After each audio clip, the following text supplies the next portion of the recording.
Hello, welcome to the Land of Yak Yak. My name is Laurel.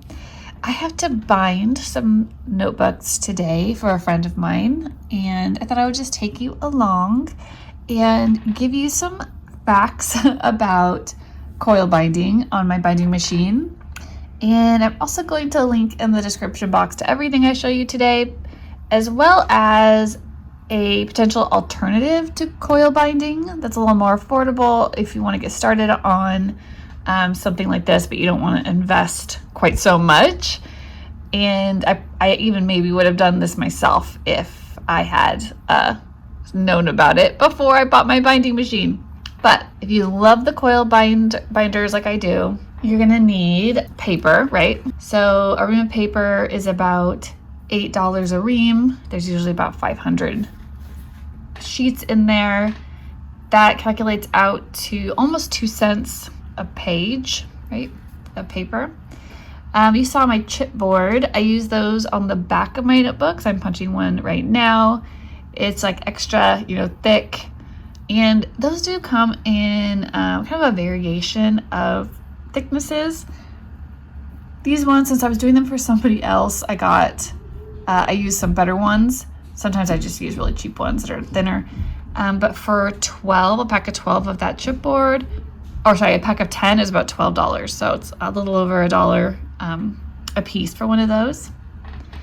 I also use cardstock to print all my covers. So a pack of, I like the Astro Bright brand. I think the colors really do come out better, and it's a little more firm, better quality. And that's about $7 for a pack of 75 sheets. I also use brown cardstock behind my my covers, just to give them a little more protection to the notebook itself and the pages. And a pack of that was $22 for 100 sheets. I use those pages as dividers a lot and stuff too, between different sections and books and things that I make. And then the coils themselves that I'll be using today are 1-inch plastic coils for a box of 50. That's $27. At least the ones I use. Of course, there's like different sizes. I tend just to get the 1-inch ones, and if I am making a notebook, especially like my everything notebooks or my unofficial RC notebooks, and I use a 1-inch binder, I may just print more pages so that I get the maximum fill per notebook for that 1-inch coil. My binding machine itself, right now on Amazon, is $220. I was like looking into Pro Clicks and all those types of things, and they're pretty spendy too. And I didn't see that they had, I liked the idea of a reusable spine, but I didn't see that they had ones that were big enough for it to hold as many pages as I wanted to hold. And I think that's why I ultimately went with the binding machine that I have. And I can actually reuse these coils. I do just hand coil them along the spine. I can't, like my machine, I can use a cord and plug it in, and it's supposed to, thread it for me. But I just don't like dealing with a cord and like having to plug it in and like not tripping on it, or the kids not coming in and tripping on it. So I don't mind just doing it by hand. I should have timed myself. Maybe it takes me, a minute, right, to hand bind them on there. And then of course you have to, I just pinch them at the ends to kind of close them off, and then I trim it with a set of trimming clippers that came with the binding machine, so I didn't have to buy those separately. I will say, when I bought my binding machine, it came with a bunch of coils too. It came with like some smaller ones and some bigger ones. I think I still have the original smaller ones, and I've just kept using them for just smaller binding projects, but not very often. I mostly use the 1-inch. I think I did use one of the medium.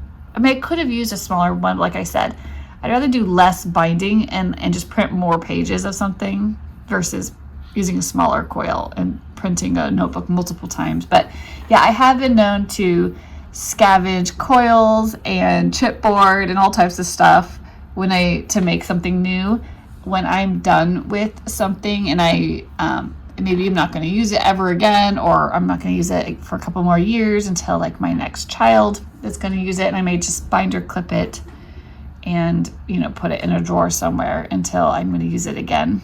So what I linked for you in the description box is and you can get like a pack, multiple packs of them, but they're reusable. They're more like the 3-ring binder, but they're telescoping binders, and you can still flip the cover all the way around, which is the thing I really wanted, and why I went with a coil bind is because I really wanted to be able to like flip that around. A lot of times, like, we're all working at a table and you just don't have a lot of room to have something that's double-sided open, and it just gets in your way. So check those out. Check out the videos, like the review videos that come with it.